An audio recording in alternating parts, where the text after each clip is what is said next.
Good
evening, everybody. Good evening, aware that came. Thank you. So, in accordance with Section 5 of the Open Public Meetings Act, Chapter 231, PL 1975, notice of this meeting was posted on the bulletin board designed for that purpose, and notice was transmitted to the official newspapers provided by resolution adopted January 29, 2017. The Historic Preservation Commission is an advisory board to the planning board. We're going to, I guess we'll wait. Should we do it yet? Should we wait? All right. Okay, so then I think we have both of the applicants from Station Avenue, the 620 and the 618, is that right? How about 620? Why don't you come up and, yes, thank you, that's all right. Hello, Hi there. I'm Ray. This is my partner Diane. Hello. All right, so have a seat, you want this? Thank you. So tell us what you want to do. So we just need to put up a new sign. Our store is downsizing from both units to just the 620. So the big sign that covers both sides has to come down, and we're putting a new sign just on our 620 side. So it'll be a smaller sign. Okay. I think there was an issue with the actual dimensions of the sign. So let me get that up. So we left that to the sign guy, Paul. He's done many signs before, 10 height. So if there's a problem with that, we'll just convey that to him and he'll make the adjustments needed. That won't be a problem. Okay. So I guess he calculated based on what the rule is and, yeah, I don't know where, because I know Mark, it looks like Mark Zeno's name is on Yes. it, right? Yeah, that's So, Mark, yes, so I know he knows what, who's also on it. Let's see, does anybody have any questions about this?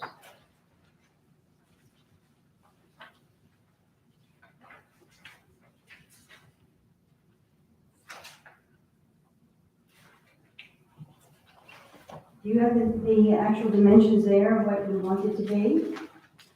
So Mark says that it's going to be 22 by 72, single-sided. And then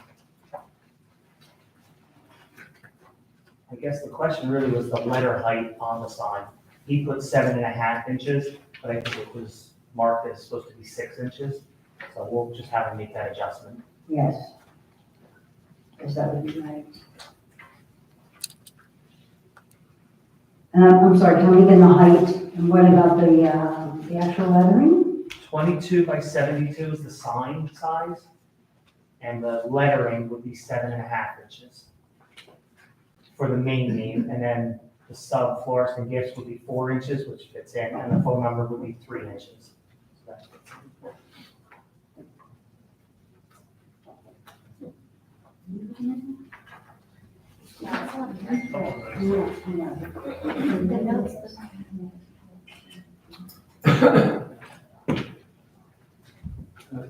Did you see the zoning officer's comments on the application as far as the lettering size and all that?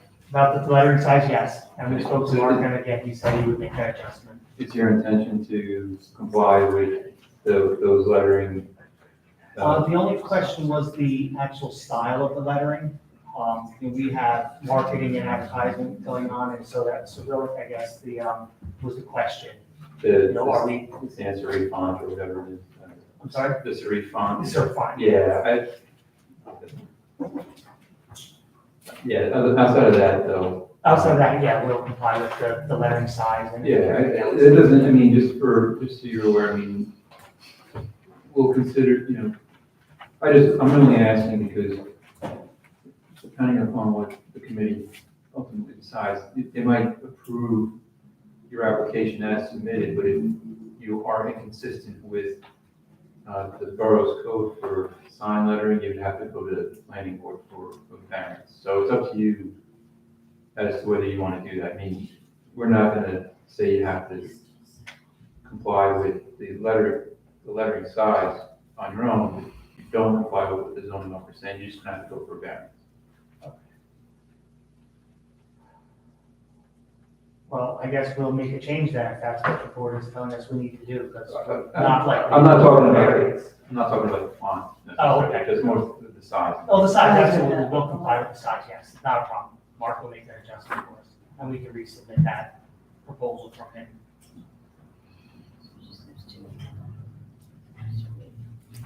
I'm sorry, tell me the colors again, what were you doing with it? It's gonna say April Robin still? Yes, it's still gonna stay for Robin, Forrest and Gibbs, for phone number. The main sign is a silvery grayish background, and the lettering is dark lavender.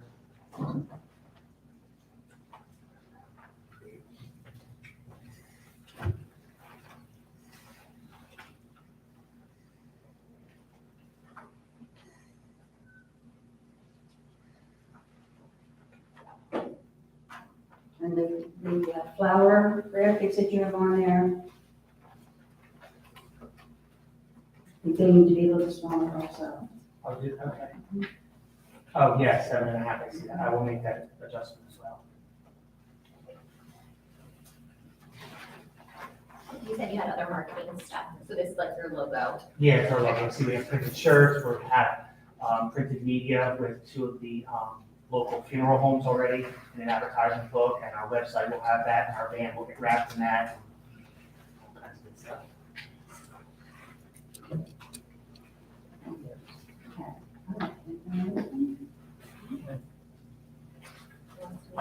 Brad, you all right?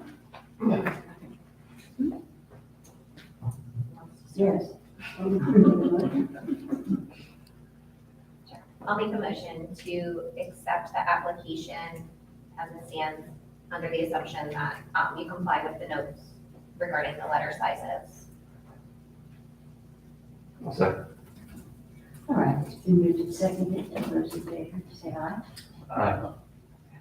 Thank you. All right, Thank you. We appreciate it. Good luck. Yeah. I'm gonna need some goodies there, candles, and all that good stuff. Yes, Yes. thank you.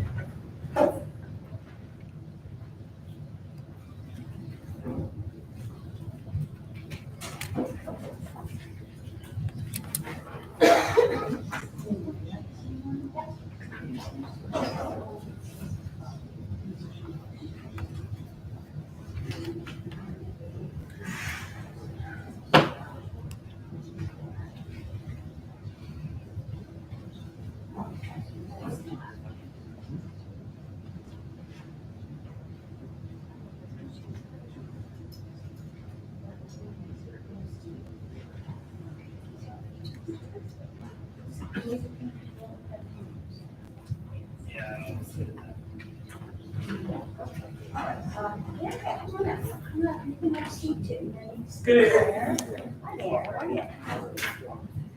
All right, so I think I finally have it straightened out. You're moving down to the other side of Correct. a garage. 616. Okay. So you would need about the same size sign. I'm gonna take the same sign that's there now and move it to the, to 616, which is where it started life. Originally, What address are you at now? 618. Your current, No, where you currently are. We're currently at that 618 station. Oh, you already moved down there already? Oh, That's what the sign is now. And it started life at 616, 5 years, 6 years ago, 7 years ago, I don't know. A while ago. Oh, yeah, I'm sorry. you're moving to 618. Oh, excuse me, I'm moving to 618, I'm currently at 616. that was an awful I don't lot. know what Yes, to do. move. Am I- Yes, you go for it. Mine is a terrible thing to waste. Okay, so the questions we have from the code enforcer is the lettering is not street, and that's something that we would like to see, but we can talk about that. And then the other question is that it says the application is for 2 signs. We were looking at having stuff put on the flap of the awning. But you're not now? Well, I don't know, that's why we're here tonight, to see if it's something that we can do. Yeah, the design for what would be on the flat. It should be in there should be a picture in your packet there with big fat, Oh, that's, right on the front there. The writing on, okay. is there an awning there now? Excuse me? Is there an awning there They now? took it down because it was all beat up and dilapidated, and a new one is in the process of being made. Okay. And So, Blue? excuse me, The blue color? my side is gonna be blue, the flower shop side is gonna be purple.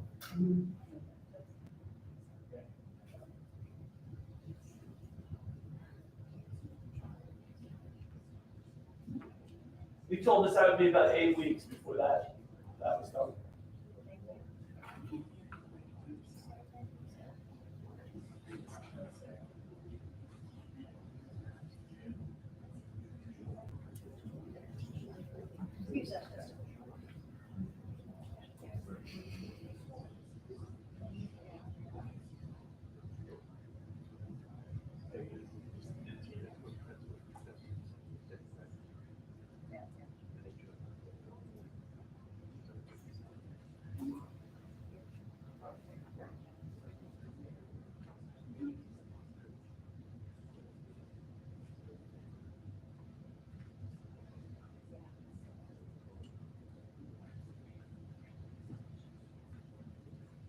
All right, sorry, that was just a little procedure thing. So it looks like because you actually have two signs there, so the sign on the awning is considered a sign Okay. by itself. So if you wanted both of them, you would have to go to the planning board for get variance. Yeah, it's not that important to me Okay, to go through all that. all right. So which one would you give up? The one on the awning. The sign that the main sign, is it the same sign that you already have? Yeah, just gonna take it down and move it over. Okay, so it's already been approved. Yeah, 2 times. If you approve it tonight, it'll be a hat trick.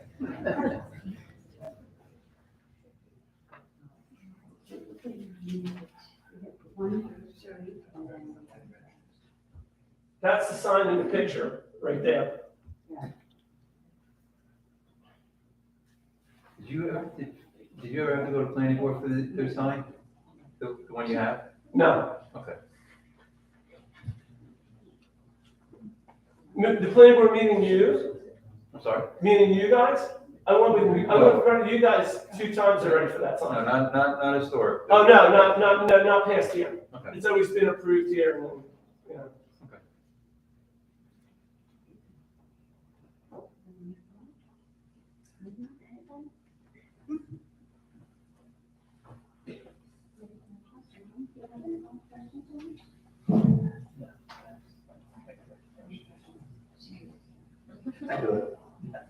Make a motion to approve the application, with the understanding that,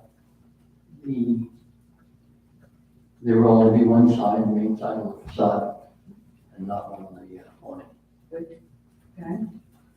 All right, anything about the writing? Even though it's the same sign, it's going down. Right. Right, being the pre-existing sign, Good. approved as is. Second. It's been moved and seconded, all those in favor? Aye. Okay, great, yes, okay, you're good, 3 times. Thank you, folks. Thank you, folks. Sure, thank you, good luck in your meeting.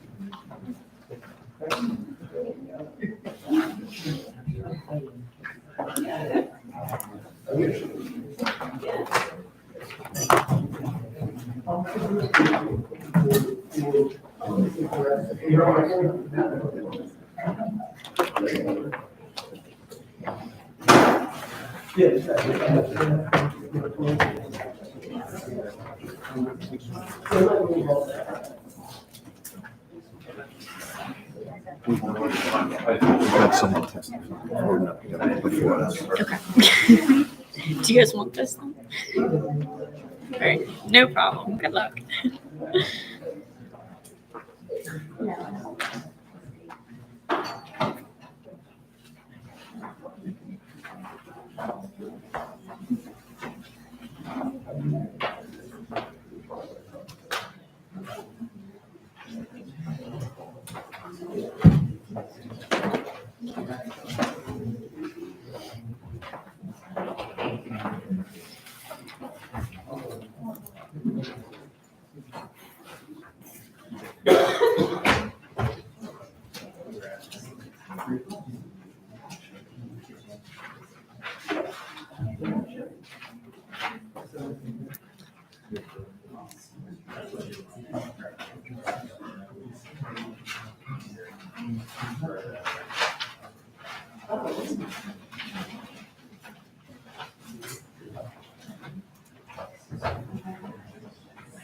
All right, I think we're next, right? we're ready. I think so.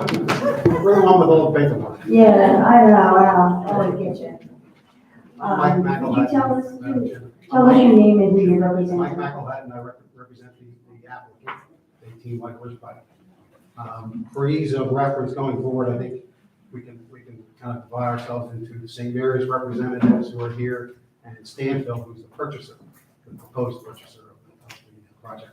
I know some of you we've talked to before, some of the members of council have heard this before, so I don't think there's any secret about what our plan is. And tonight, we're going to put a presentation on here from some folks from St. Mary's, and then give the architect's proposal. Madam Chairman, you mentioned that you're an advisory committee, and we recognize that. But our board of directors, which is composed of some, we think, very stellar people in the community, some of whom I'm sure you know, are very proud of the historic preservation that we're presenting tonight. We are anxious for your imprimatur to move it on and give advice. We're hoping that you do so. We don't take lightly that you're advisory in terms of our presentation to you tonight. It's important also to note one other thing. This is not, our plan is not part of the town-wide redevelopment. We were about a year ahead of that. I wish we'd waited, but we didn't. And it went through the redevelopment process and was declared an area in need of redevelopment by the town with Bach Associates making the inspections and so forth. So it's not subsumed by the town. It had its own characterization as an area in need of redevelopment. I'm going to ask you to welcome Reverend Bishop from St. Mary's. She'll tell you a little about her history there and have a statement that she wants to read. Then I'd like to hear from some of the other St. Mary's folks that are in attendance. Okay? Sure.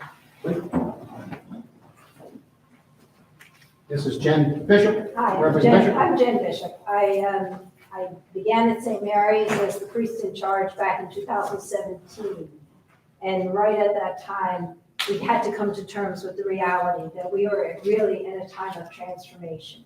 As most communities of faith all across the country, and pretty much all across the Northern Hemisphere, we're dealing with the reality that we have worked for decades to build churches and communities of faith as strong centers within the communities.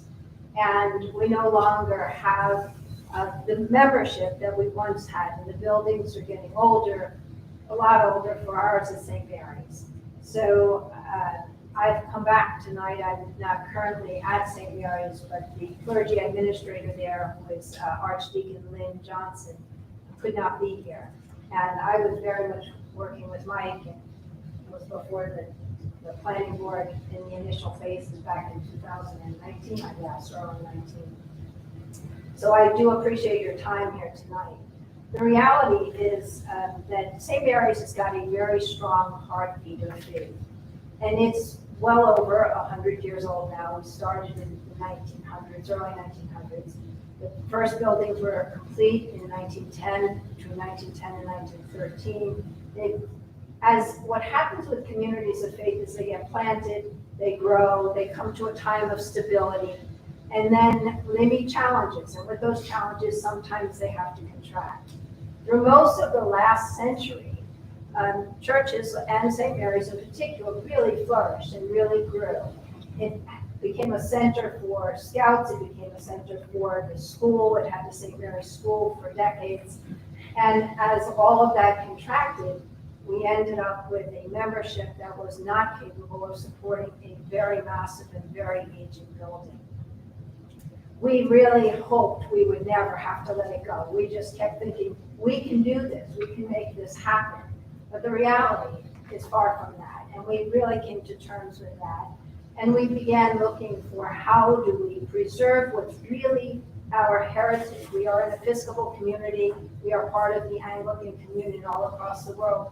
If you know anything about Episcopalians and Anglicans, heritage is really important to us. We don't let things go lightly. We don't let our music go. We don't let our language go. And there's a lot of things that are really central to us. But as we, over the last couple of years, had to come to terms with all of this, with the changes in society that were impacting us, what we knew was we had to decide what really was what were the important pieces of our heritage that we could maintain, that would nourish us as we moved into future things. And we actually focused on 4 things. We love our worship space. It's very, very central to us. It's a very big part of our life. And so the church itself really mattered a great deal to us. What else mattered to us was we have stained glass windows that date back, one at least dates back to the first building in 1909. And the stained glass buildings are memorials and tributes to people who have lived in this community over the centuries. Oh, and really, families have been here a long time. And they came to this Episcopal church, and the stained glass windows became something we knew we really could not let go of. We also need space for worship, space for ministry. The stained glass windows, we have a memorial garden, and that is really important to us. And so our goal became, how do we preserve what's our greatest heritage, the things that nourish us? Because our great respect for your work as the Historic Preservation Commission is, in fact, that we know we are always drawing our energy from the past, from those who have gone before us, from the beauty of their lives, from their faith. So the four things that mattered to us were the worship space, space for ministry, our stained glass windows, our memorial garden, which contains the cremated remains of many of the people in the community over the last decades, and our organ. Our organ has been a treasure, a central part of our worship. So those four things became really central, and we knew we needed to preserve those. We had to make decisions on other things, and as we looked around, we knew that a portion of the building would have to go. We knew that the vicarage would need to go, that is the rectory, it's often called. And even though those are pieces that we treasured, and there's history in those as well, for us, those are not sustainable. But our heritage, what matters most, is really what we have come to really seek a partner who would work with us in helping us preserve those things and adapt as we face the future and as we hopefully sort of regenerate and rebuild the whole community, because that's the cycle of life. Is things can build, things manage, these contract, and you come to new life. We were very fortunate to find in this group here partners who could help us see a way forward. Excuse me, I just need a little water. These are really important things to us, and I sort of get caught up in the emotion of it.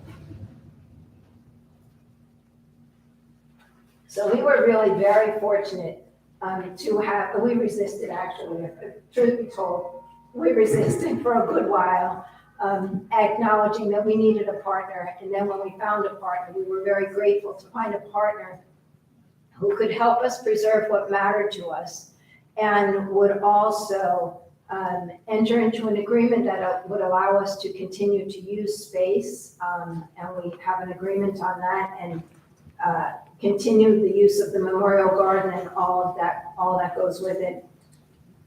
And the organ, which serves us in worship and serves the community. We've hosted many concerts that have been open to the community and that have been really well received by the community surrounding Haddon Heights as well.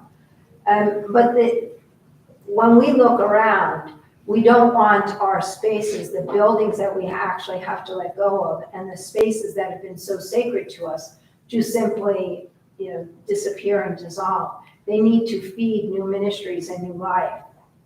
And that's where there's been a great blessing for us. We know that all across the country, our seniors are getting outpaced in their housing costs. And finding a partner with the Stanfield group that we're with and that we've been working with for years now, there was a blessing, such a blessing to us. So many of our people are aging. We know that they stand the possibility of having to move out of the places that they lived so long because their own homes are like ours, larger than our needs and difficult to maintain. But the blessing of this being, us being able to envision that part of the land on which we had housed so many wonderful activities of faith now can become something that serves the community by ministering to seniors, by those who actually need housing and want to stay in this community that they love. That became just a great blessing for us. And as we look ahead, we see possibilities for ministry. We see intergenerational ministry with students in the Atlantic Avenue School and their grandparents, and the possibility of us supporting all of that life simply by showing them what we envision as the love of a faith community and a place where they'll be welcome and accepted. We had a whole statement written here, and I was supposed to read it, but I think I've covered a lot of it, and we will leave copies with you certainly. But it's been a journey for us, but it's been a really important journey for us to figure out what really is our central heritage, what sustains us as we go forward in ministry. We really believe in this project. We treasure our partners here as people who have really helped us find a way forward. I think it really does matter that I read the last piece, which is just one of the most poignant aspects of the redevelopment as it's proposed is the symbiosis it creates between the chapel, because we will no longer be this enormous church. We will be a chapel that is still sizable and still has sufficient space for us. But the symbiosis that is created between the chapel and the senior residents. This close proximity nurtures not just convenience, but a deeper connection, encouraging intergenerational dialogue, shared experience, and perhaps even the rekindling of faith for some. Our proposed transformation celebrates the rich heritage of St. Mary's, while innovatively shaping a sustainable future for us. We want to be here. We do not want to leave this community. The proposal for St. Mary's campus is more than a redevelopment. It's actually an astute renaissance. It weaves together our heritage as Episcopalians, as Anglicans, as members of the Haddon Heights community for 110 plus years now. It also weaves together sustainability. It honors change, it embraces change while honoring our roots, which is really what matters to us.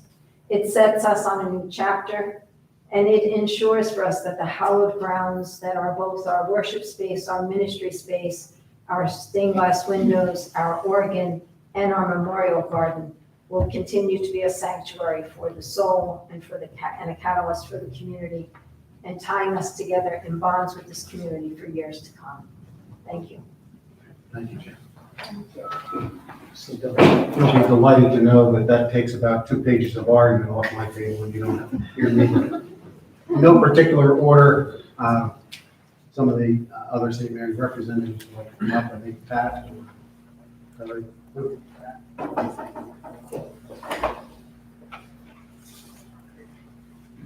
going to sign you in with that, and you can just stand relax. Nobody has to be sworn or anything here, right? My name is Pat Kalinowski, and I'm a long-term resident of Haddon Heights. I've lived here over 30 years, and a long-time congregant of St. Mary's. And I want to speak to you emotionally, as St. Mary's is my family, and we want to see our family survive and thrive. And we realize that this is a blessing to us. This is a solution for our church, for our church to survive. And right now, we're struggling, and we really do need this to happen. So I'm just speaking to you from the heart. This is really what we need our congregant to do. Thank you. All right.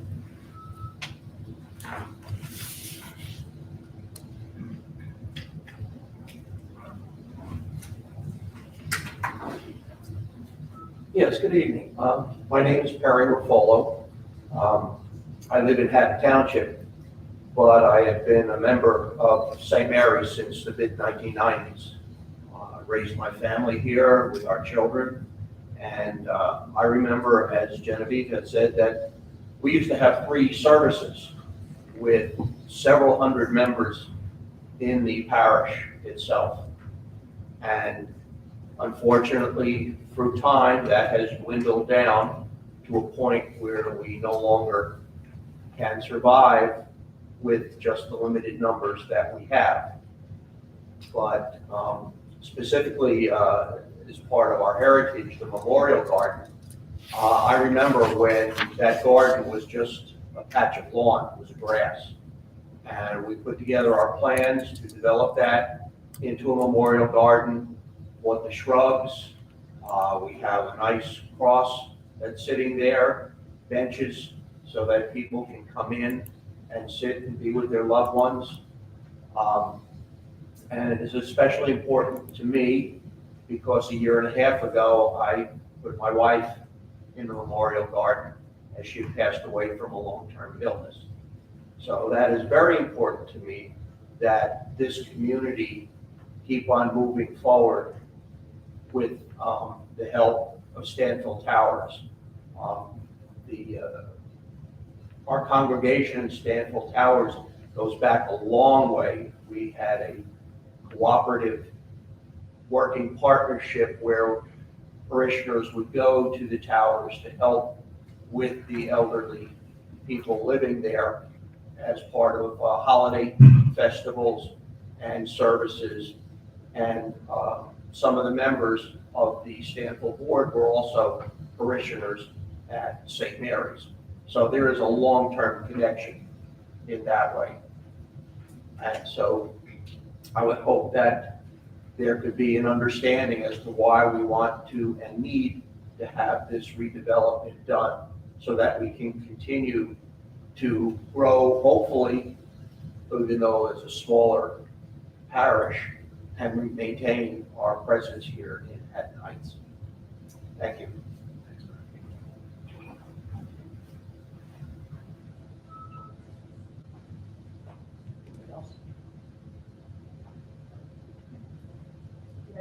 I'm ready for you. All right. Representing the Boy Scouts Yes, and the as a parishioner. And you were a parishioner. you know what, I've been a couple times to services. It's magnificent. I'm sure that you all have toured the facility so that you could see what it looks like now. And I hope that you've gone to maybe a holiday or something to see people actually using the space. And if not, I mean, I would welcome you to come to a scout meeting, because I'll be there and I'll walk you through if you'd like. But I have a statement, I wrote it on my phone, so I'm not being rude when I refer to my phone, I promise. But my name is Lorraine Hunter Boyleen, and I live on 9th Avenue, 17 9th Avenue in Haddon Heights.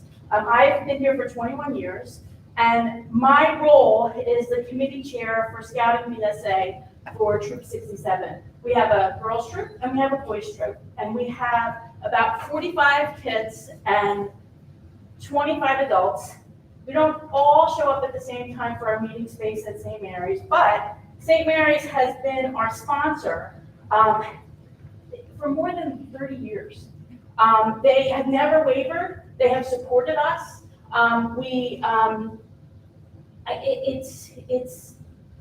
It's a collaboration though, because we also helped them when there were events. Scout Sunday is one that comes to mind, which we really enjoy. I think the parishioners did too, yeah. And the kids all come and they're in their uniforms and there's special prayers. It's very nice. But there were fundraisers. They tried to raise some money. There was pumpkin sales and strawberry festivals. I hope that you all came because the streets were closed and there were vendors and it was just part of the neighborhood. And I think that's what's most important is that St. Mary's has always given back. And for us personally, they have supported the Scouts. We completed many service projects there for them, which painting, rehabilitating, electrical, we've just tried, but we're a nonprofit also, and I have kids, so we have kids that are doing painting, but that's besides the point. They do a really good job. We have been aware of St. Mary's financial situation. Pastor Jen met with me and Lee Griffith, who is also a committee chair at Troop 67. And she sat down with us in 2017, and that was when things were beginning, and she just wanted to make sure that we knew what was going on. And it was it was a surprise, but it was an amazing idea to use space that was not usable. Like if you go into the back rooms and the basement areas, there's leaks. Like there's only certain areas that my scouts can even go into. It's not usable space right now. And I know that it's been said, but I think it's important. And this is something that I really didn't realize. I hope everybody understands that the parishioners that are there have to sustain the building. Obviously, that's why we're here, and that's why we're trying to be creative with solutions. We're a nonprofit, so I can give you a little, some strength to move books with a book sale, but we don't have, the monies that we have they go right back to the kids. Like I said, we are aware of St. Mary's financial situation and agree with them that the proposed Haddon Heights Senior Citizens Housing Corporation is the highest and the best use for dilapidated buildings the church no longer can afford to maintain. In fact, as I said, we can't even use some of the space, so it's not usable.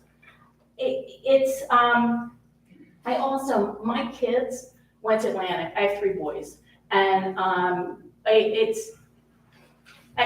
have these amazing memories of walking there, and the idea, I thought it was such an exciting opportunity to have older people that are going to be in these apartments that right now, I don't know, I know some of you have kids over there, but the kids walk and do Christmas programs at Sample Towers. Like it's a united presentation. And I just think with people being closer, with the housing being closer, that it's really something that will be able to be incorporated together.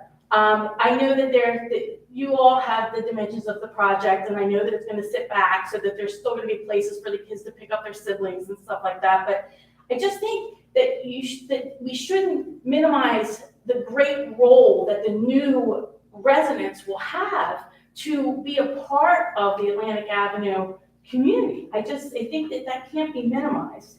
I think that, I'm here to tell you because it really was important that everybody understand how the community and St. Mary's are working together, at least with the scouting community.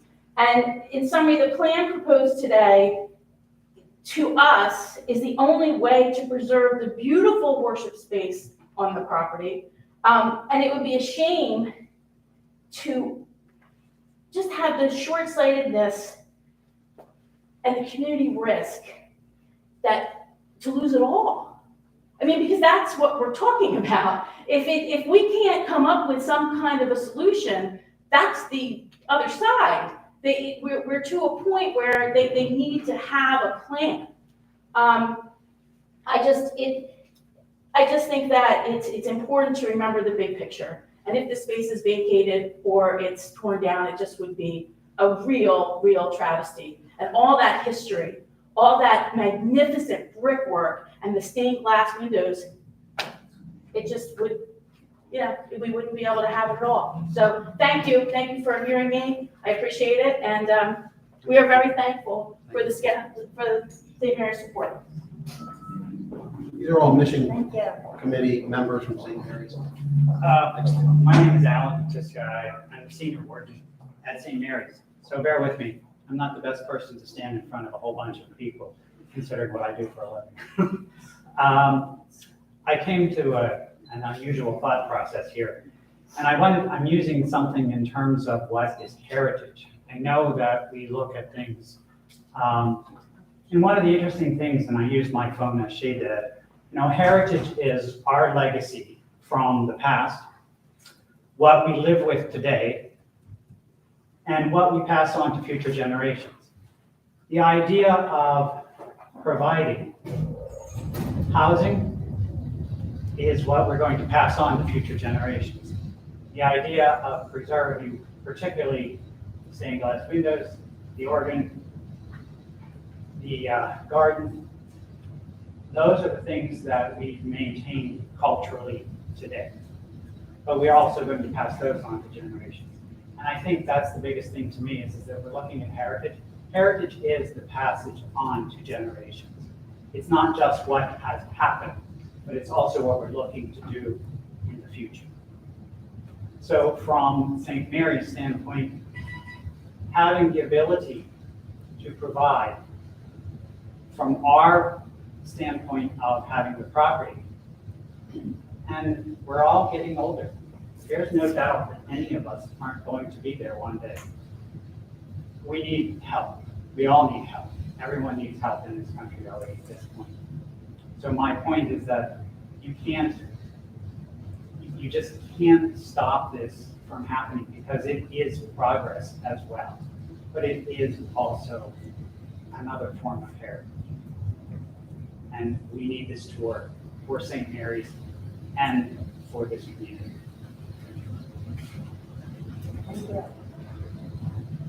Anybody else? Anybody else? Okay, we don't want to force anybody. No problem. I think we've been proceeding with the understanding that people who've come up and spoken so far are doing so on behalf of the applicant. Yes. At one point, once we're done discussing it, we'll open up the forum for public comment. But if you have other people who want. I wasn't asking, I thought maybe Michael Turner had some people that he. Okay, yeah, that's fine, if that's the case, but. And if not, then I'm going to, with your permission, turn it over to our architect, Phil Coons, because we want to envision, we want to show you, technically, we're okay.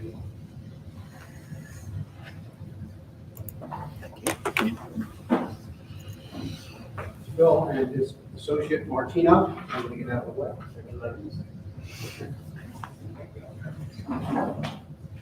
Good evening. Phil Coons from PDK Architects, Martino Lasalandra is my associate. Thanks for having us tonight. We're going to say probably more than nuts and bolts of this part of the project, but we can share with you, I think the site plan